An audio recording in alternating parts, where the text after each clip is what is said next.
understand that you were the first black in North Carolina to run for governor. And during your campaign and while you were running, Dr. Martin Luther King was one of your staunch supporters. And you were one of the last people you spoke with him on April 4th, 1968, the day that he died. Could you tell us what your conversation was with him on that particular day? Yes, I'm going to take a little credit. I'm the first black in the United States who have run for governor. Not only in North Carolina, I'm the first. Dr. King and I were contemporaries, very good friends, and he was supporting my campaign, and he was supposed to have, on April the 4th, visited with me in various cities across North Carolina by airplane to help give a boost to my campaign. I got a call from Atlanta early that morning and stating that they were having a lot of trouble in Memphis, that we might have to postpone the engagement. So I called Dr. King. We had contact. Dr. Metz Rollins was our Presbyterian face with him there in Memphis. I talked with him about 12 o'clock that day to see if we could reschedule the affair and just what was happening, because I was a member of the Council on Church and Race of the United Presbyterian Church. We gave a great bit of financing to SCLC. So we talked, and he was telling me that he appreciated us doing this and that he would surely try to make the engagement in 2 weeks from then. And I talked with him between 12 and 1 o'clock, and 6 o'clock he was dead. So at the Garland Memorial Hospital, at that time there were no beds there for African-American patients. We were not able to enter into that hospital as a patient. Could you tell us about that and how the Attorney General, I think it was Robert Kennedy at that time, was involved with that particular situation? Yes, I'll go back. I'm a little, I always cry on this, because my mother died at Good Samaritan Hospital for lack of medical attention. And I was a student at Howard at that time in dental school. And I swore that I would not see another black person die from the lack of medical attention that the whites received at Good Samaritan. So immediately, in the 60s, I jumped on Good Samaritan, who received, on the Memorial, the Presbyterian and Mercy, who had received federal monies under the Hill-Burton Act, and yet were denying blacks admission in emergency services and in health care.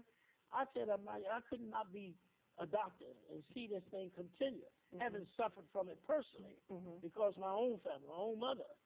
So I got out there and I fought them. I fought them tooth and nail because of the fact that they were there. Now they don't want to mention that. The great Carolina Medical, who benefited from segregation and federal monies and city and county monies, yet denied blacks admissions in the hospital. Yes, I integrated them, and I was written up and given credit for integrating them. They don't mention it.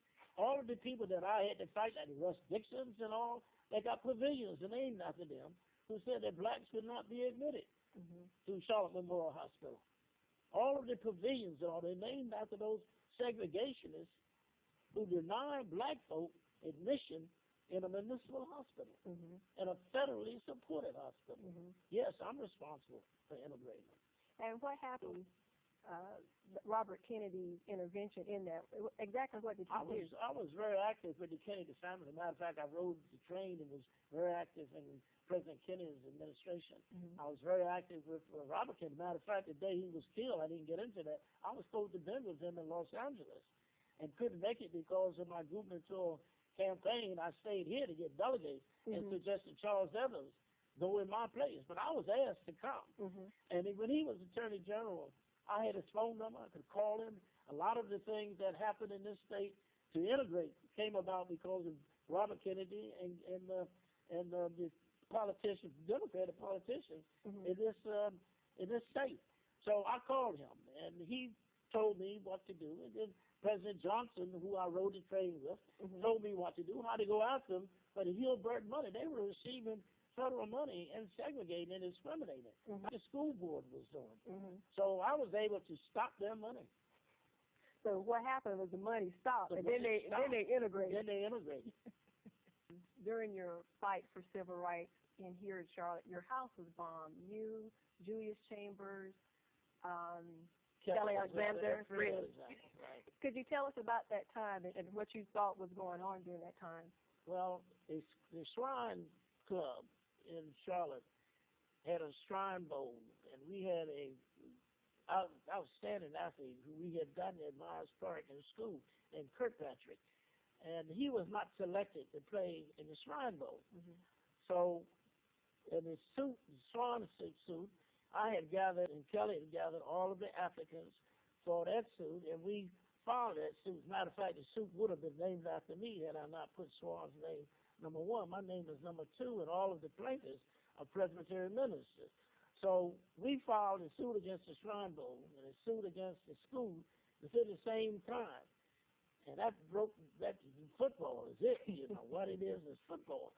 So immediately in 1965, November 22nd, they bombed our houses in 3 minutes time. All of us were bombed, and they tried to get the bombs on our bedrooms, which meant that there had been some sophisticated study of where we were and how we stayed, which led me to believe that it wasn't any Ku Klux Klan that bombed us. It was someone else who knew about our action and where we were.